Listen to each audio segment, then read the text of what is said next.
पर विराजमान वित्त मंत्री निर्मला सीतारमण जी, वित्त राज्य मंत्री पंकज चौधरी जी, यहाँ उपस्थित नाबार्ड के वरिष्ठ मैनेजमेंट के सदस्य, सेल्फ हेल्प ग्रुप के सदस्य, कोऑपरेटिव बैंक्स के सदस्य, किसान उत्पाद संघ एफपीओज के सदस्य, अन्य सभी महानुभाव, देवी और सज्जनों, आप सभी को वर्ष 2025 की बहुत बहुत शुभकामनाएं।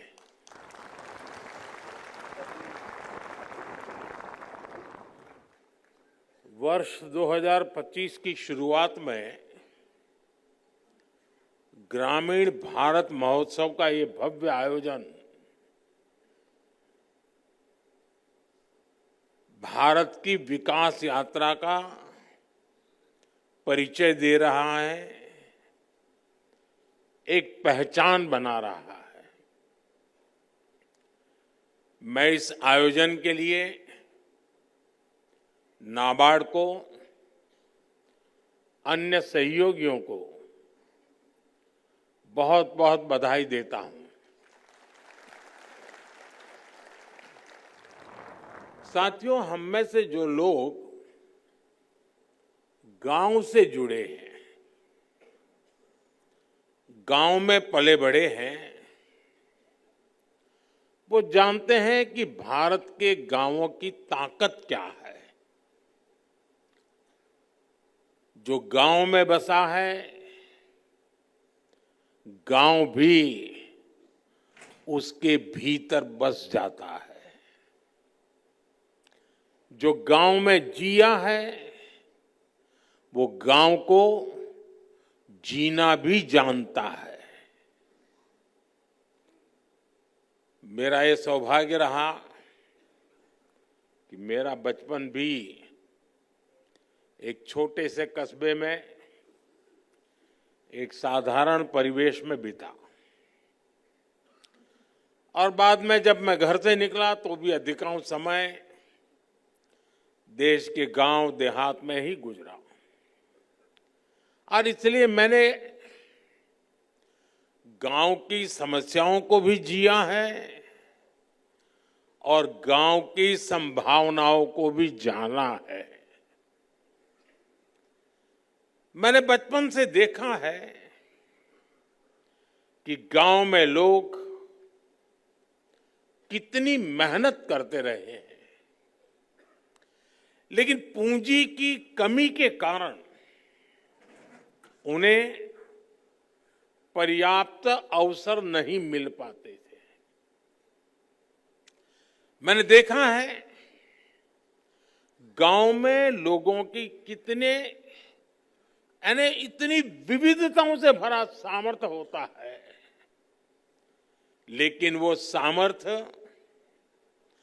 जीवन की मूलभूत लड़ाइयों में ही खप जाता है। कभी प्राकृतिक आपदा के कारण फसल नहीं होती थी, कभी बाजार तक न होने के कारण फसल फेंकनी पड़ती थी।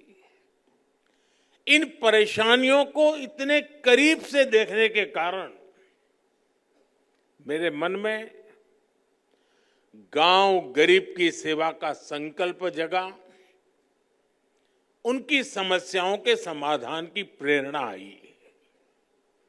आज देश के ग्रामीण इलाकों में जो काम हो रहे हैं, उनमें गांवों के सिखाए अनुभवों की भी भूमिका है। 2014 से मैं लगातार हर पल ग्रामीण भारत की सेवा में लगा हूं। गांव के लोगों को गरिमापूर्ण जीवन देना, ये मेरी सरकार की प्राथमिकता है। हमारा विजन है भारत के गांव के लोग सशक्त बने, उन्हें गांव में ही आगे बढ़ने के ज्यादा से ज्यादा अवसर मिले, उन्हें पलायन ना करना पड़े, गांव के लोगों का जीवन आसान हो। और इसलिए हमने गांव-गांव में मूलभूत सुविधाओं की गारंटी का अभियान चलाया। स्वच्छ भारत अभियान के जरिए हमने घर घर में शौचालय बनवाए। पीएम आवास योजना के तहत हमने ग्रामीण इलाकों में करोड़ों परिवारों को पक्के घर दिए। आज जल जीवन मिशन से लाखों गांवों के हर घर तक पीने का साफ पानी पहुंच रहा है। साथियों, आज 1.5 लाख से ज्यादा आयुष्मान आरोग्य मंदिरों में लोगों को स्वास्थ्य सेवाओं के बेहतर विकल्प मिल रहे हैं। हमने डिजिटल टेक्नोलॉजी की मदद से देश के बेस्ट डॉक्टर्स और हॉस्पिटल को भी गांवों से जोड़ा है, टेलीमेडिसिन का लाभ लिया है। ग्रामीण इलाकों में करोड़ों लोग ई संजीवनी के माध्यम से टेलीमेडिसिन का लाभ उठा चुके हैं। कोविड के समय दुनिया को लग रहा था कि भारत के गांव इस महामारी से कैसे निपटेंगे, लेकिन हमने हर गांव में आखिरी व्यक्ति तक वैक्सीन पहुंचाई।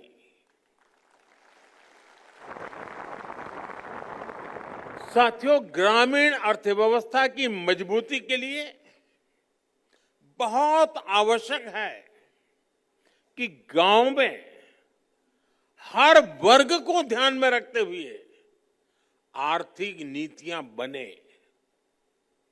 मुझे खुशी है कि पिछले 10 साल में हमारी सरकार ने गांव के हर वर्ग के लिए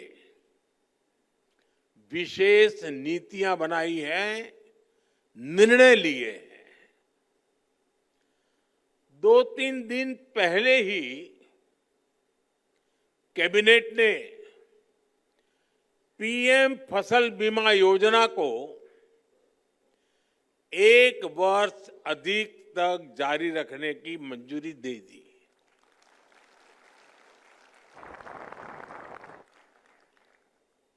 डीएपी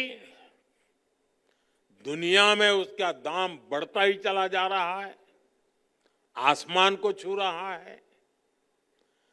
अगर वो दुनिया में जो दाम चल रहे हैं, अगर उस हिसाब से हमारे देश के किसान को खरीदना पड़ता तो वो बोझ में ऐसा दब जाता किसान कभी खड़ा ही नहीं हो सकता। लेकिन हमने निर्णय किया कि दुनिया में जो भी परिस्थिति हो, कितना ही बोझ न क्यों बढ़े, लेकिन हम किसान के सर पर बोझ नहीं आने देंगे। और डीएपी में अगर सब्सिडी बढ़ानी पड़ी तो बढ़ा करके भी उसके दाम को स्थिर रखा है। हमारी सरकार की नीयत, नीति और निर्णय ग्रामीण भारत को नई ऊर्जा से भर रहे हैं। हमारा मकसद है कि गांव के लोगों को गांव में ही ज्यादा से ज्यादा आर्थिक मदद मिले। गांव में वो खेती भी कर पाए और गांवों में रोजगार स्वरोजगार के नए मौके भी बने। इसी सोच के साथ पीएम किसान सम्मान निधि से किसानों को करीब 3 लाख करोड़ रुपए की आर्थिक मदद दी गई है।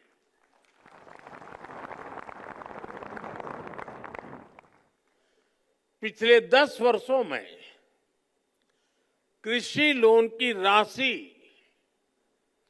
3.5 गुना हो गई है।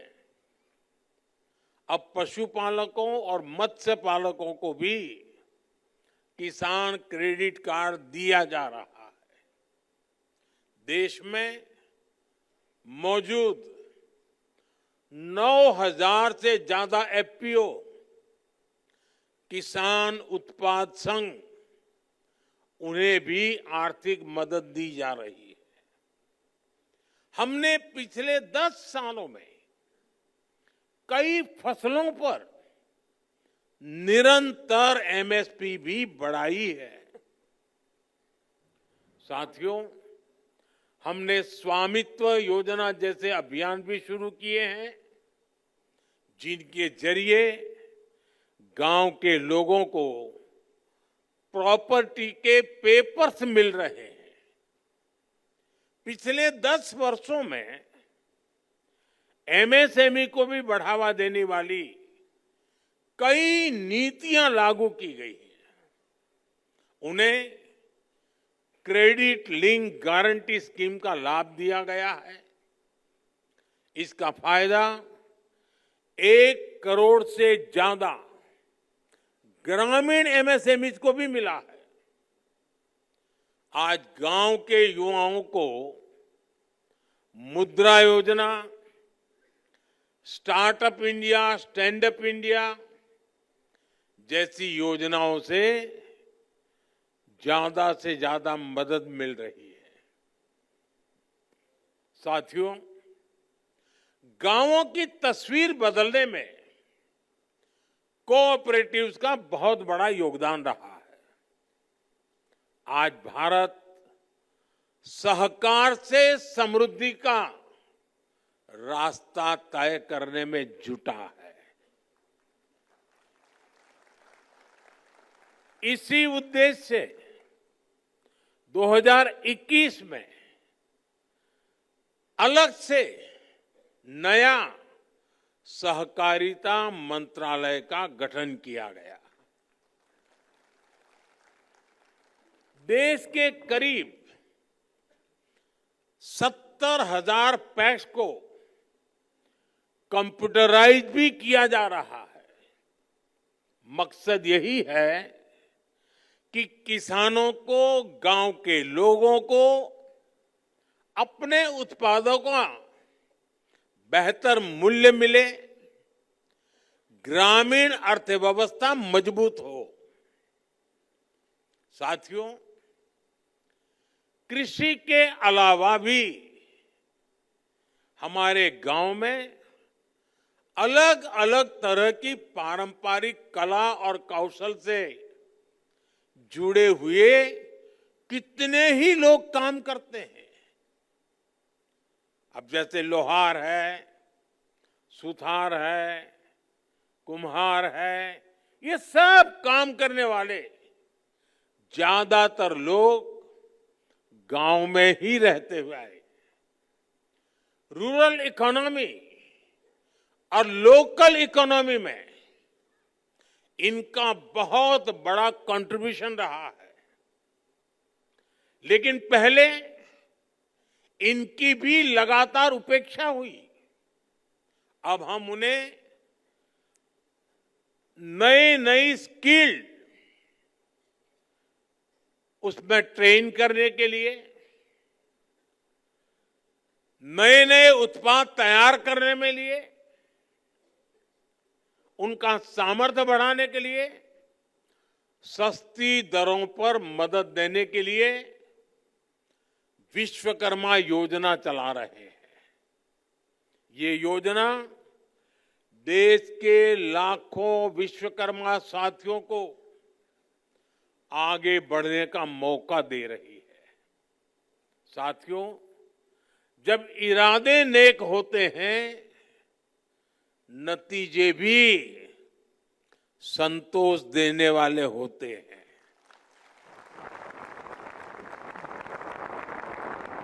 बीते 10 वर्षों की मेहनत का परिणाम देश को मिलने लगा है। अभी कुछ दिन पहले ही देश में एक बहुत बड़ा सर्वे हुआ है और इस सर्वे में कई महत्वपूर्ण तथ्य सामने आए हैं। साल 2011 की तुलना में अब ग्रामीण भारत में कंजम्पशन, खपत, यानी कि गांव के लोगों की खरीद शक्ति पहले से लगभग 3 गुना बढ़ गई है। यानी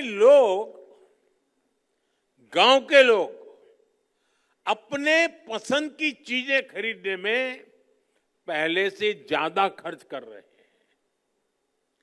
पहले स्थिति ये थी कि गांव के लोगों को अपनी कमाई का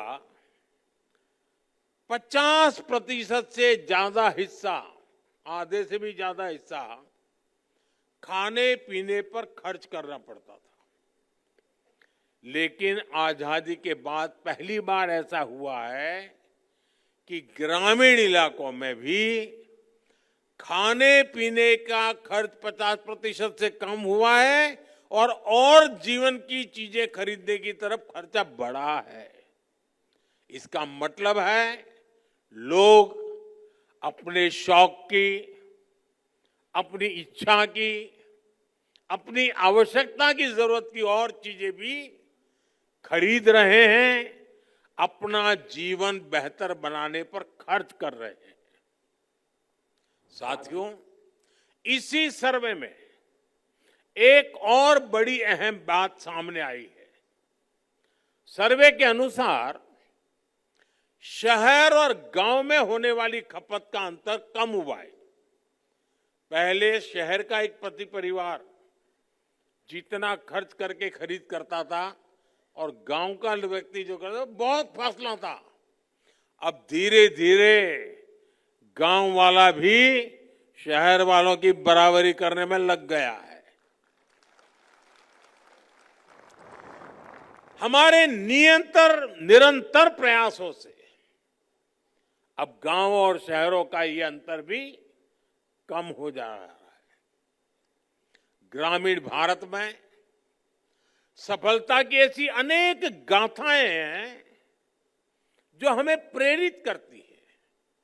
साथियों, आज जब मैं इन सफलताओं को देखता हूं तो ये भी सोचता हूं कि ये सारे काम पहले की सरकारों के समय भी तो हो सकते थे। मोदी का इंतजार करना पड़ा क्या?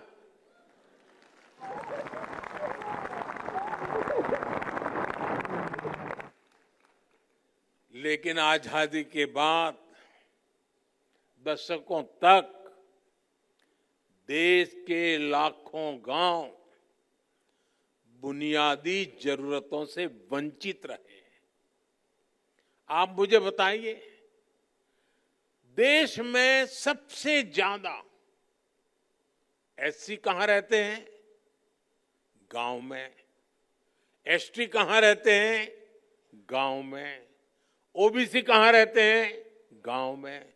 एससी हो, एसटी हो, ओबीसी हो, समाज के तबके के लोग ज्यादा से ज्यादा गांव में ही अपना गुजारा करते हैं। पहले की सरकारों ने इन सभी की आवश्यकताओं की तरफ ध्यान नहीं दिया। गांव से पलायन होता रहा, गरीबी बढ़ती रही, गांव शहर की खाई भी बढ़ती रही। मैं आपको एक और उदाहरण देता हूं। आप जानते हैं पहले हमारे सीमावर्ती गांवों को लेकर क्या सोच होती थी? उन्हें देश का आखिरी गांव कहा जाता था। हमने उन्हें आखिरी गांव कहना बंद करवा दिया। हमने कहा सूरज की पहली किरण जब निकलती है ना, तो उस पहले गांव में आती है, वो आखिरी गांव नहीं है। और जब सूरज डूबता है तो डूबते सूरज की आखिरी किरण भी उस गांव को आती है जो हमारा उस दिशा का पहला गांव होता है। और इसलिए हमारे लिए गांव आखिरी नहीं है, हमारे लिए प्रथम गांव है। हमने उसको प्रथम गांव का दर्जा दिया। सीमांत गांवों के विकास के लिए वाइब्रेंट विलेज स्कीम शुरू की गई। आज सीमांत गांवों का विकास वहां के लोगों की आय बढ़ा रहा है।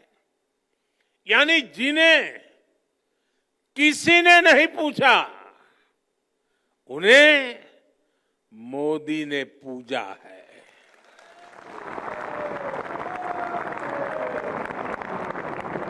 हमने आदिवासी आबादी वाले इलाकों के विकास के लिए पीएम जनधन योजना शुरू की। जो इलाके दशकों से विकास से वंचित थे, उन्हें अब बराबरी का हक मिल रहा है। पिछले 10 साल में हमारी सरकार द्वारा पहले की सरकारों की अनेक गलतियों को सुधारा गया है। आज हम गांव के विकास से राष्ट्र के विकास के मंत्र को लेकर आगे बढ़ रहे हैं।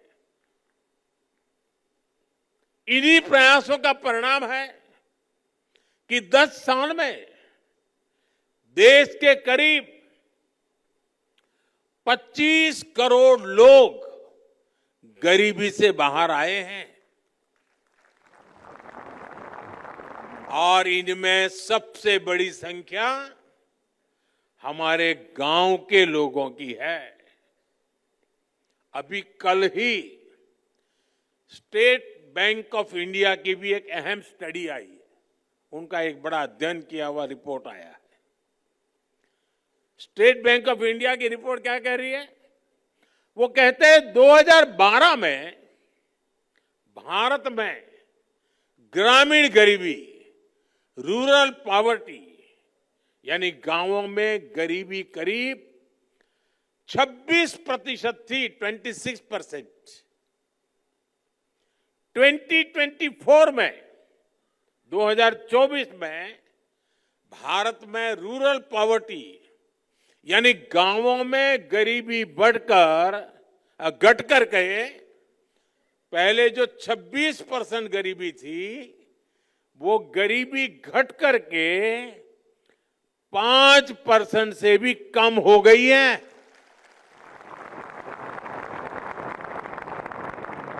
हमारे यहां कुछ लोग दशकों तक गरीबी हटाओ के नारे देते रहे। आपके गांव में जो 70-80 साल के लोग होंगे, उनको पूछना, जब वो 15-20 साल के थे तब से सुनते आए हैं गरीबी हटाओ, गरीबी हटाओ। 80 साल के हो गए।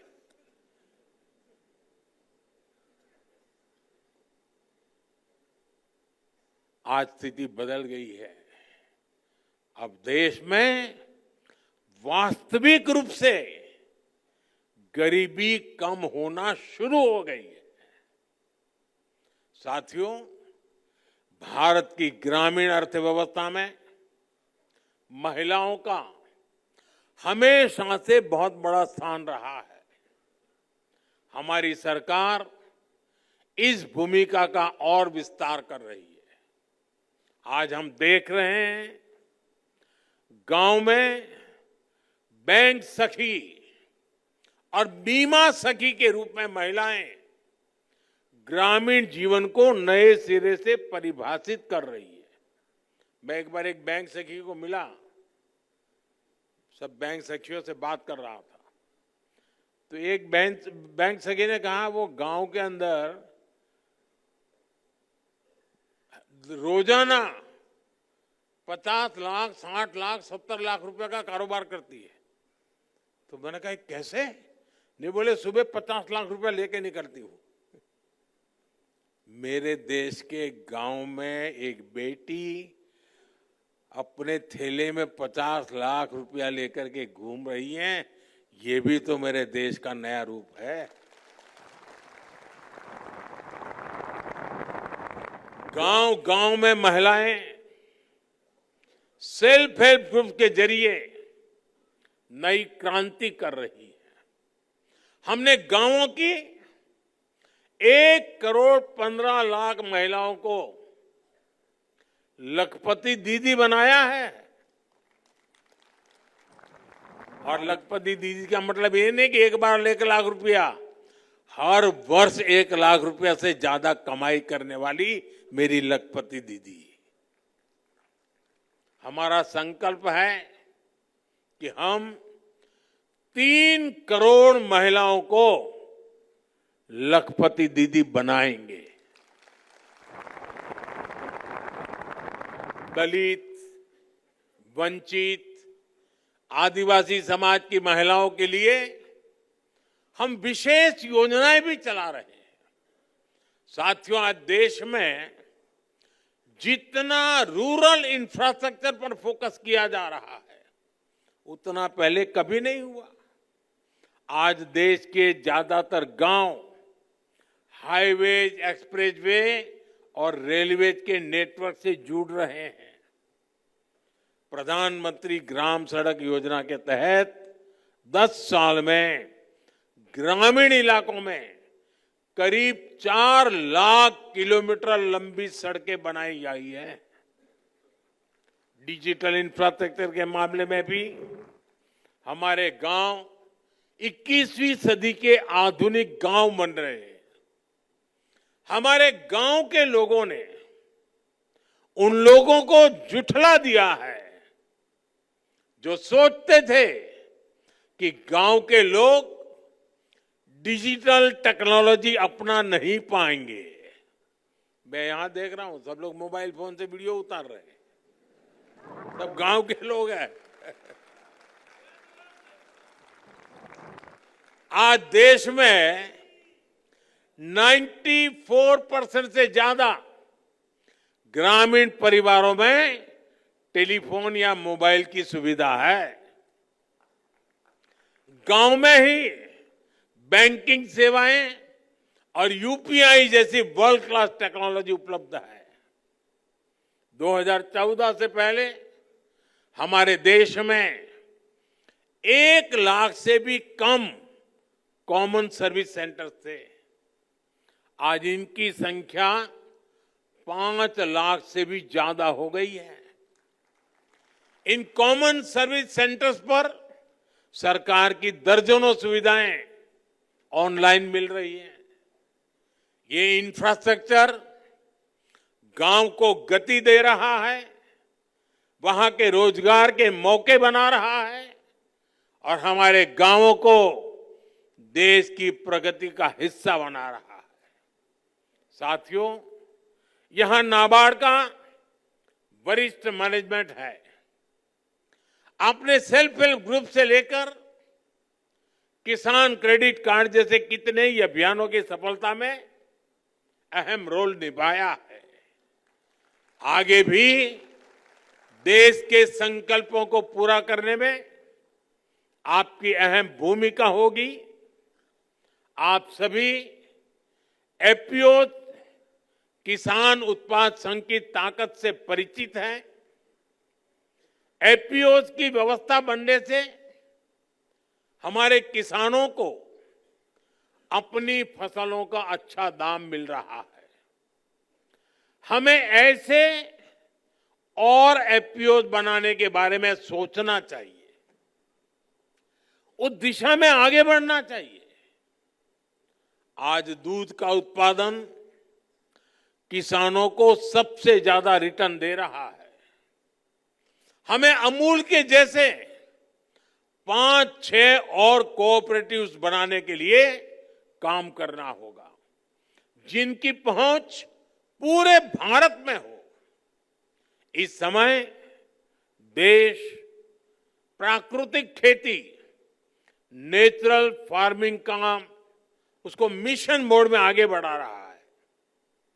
हमें नेचुरल फार्मिंग के इस अभियान से ज्यादा किसानों को जोड़ना होगा। हमें हमारे सेल्फ हेल्प ग्रुप्स को, लघु और सूक्ष्म उद्योगों को एमएसएमई से जोड़ना होगा। उनके सामानों की जरूरत सारे देश में है, लेकिन हमें इनकी ब्रांडिंग के लिए, इनकी सही मार्केटिंग के लिए काम करना होगा। हमें अपने जीआई प्रोडक्ट्स की क्वालिटी, उनकी पैकेजिंग और ब्रांडिंग पर भी ध्यान देना होगा। साथियों, हमें रूरल इनकम को डाइवर्सिफाई करने के तरीकों पर काम करना है। गांव में सिंचाई कैसे अफोर्डेबल बने, माइक्रो इरिगेशन का ज्यादा से ज्यादा कैसे प्रसार हो, वन ड्रॉप मोर क्रॉप, इस मंत्र को हम कैसे साकार करें। हमारे यहां ज्यादा से ज्यादा सरल ग्रामीण क्षेत्र के रूरल एंटरप्राइज क्रिएट हो, नेचुरल फार्मिंग के अवसरों का ज्यादा से ज्यादा लाभ रूरल इकोनॉमी को मिले। आप इस दिशा में टाइम बाउंड मैनर में काम करें। साथियों, आपके गांव में जो अमृत सरोवर बना है, तो उसकी देखभाल भी पूरे गांव को मिलकर करनी चाहिए। इन दिनों देश में एक पेड़ मां के नाम अभियान भी चल रहा है। गांव के हर व्यक्ति इस अभियान का हिस्सा बने, हमारे गांव में ज्यादा से ज्यादा पेड़ लगे, ऐसी भावना जगाना बहुत जरूरी है। एक और सबसे महत्वपूर्ण बात, हमारे गांव की पहचान गांव के सौहार्द और प्रेम से जुड़ी होती है। इन दिनों कई लोग जाति के नाम पर समाज में जहर घोलना चाहते हैं, हमारे सामाजिक ताने बाने को कमजोर बनाना चाहते हैं। हमें इन षड्यंत्रों को विफल बनाकर गांव की साझी विरासत, गांव की साझी संस्कृति को हमें जीवंत रखना है, उसको सशक्त करना है। भाइयों बहनों, हमारे ये संकल्प गांव गांव पहुंचे, ग्रामीण भारत का ये उत्सव गांव गांव पहुंचे, हमारे गांव निरंतर सशक्त हो, इसके लिए हम सबको मिलकर के लगातार काम कर रहा है। मुझे विश्वास है, गांवों के विकास से विकसित भारत का संकल्प जरूर साकार होगा।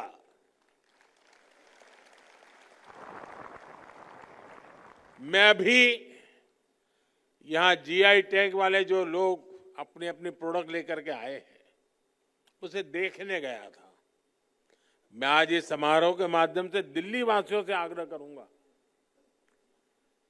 कि आपको शायद गांव देखने का मौका न मिलता हो, गांव जाने का मौका न मिलता हो, कम से कम यहां एक बार आइए और मेरे गांव में सामर्थ्य क्या है जरा देखिए।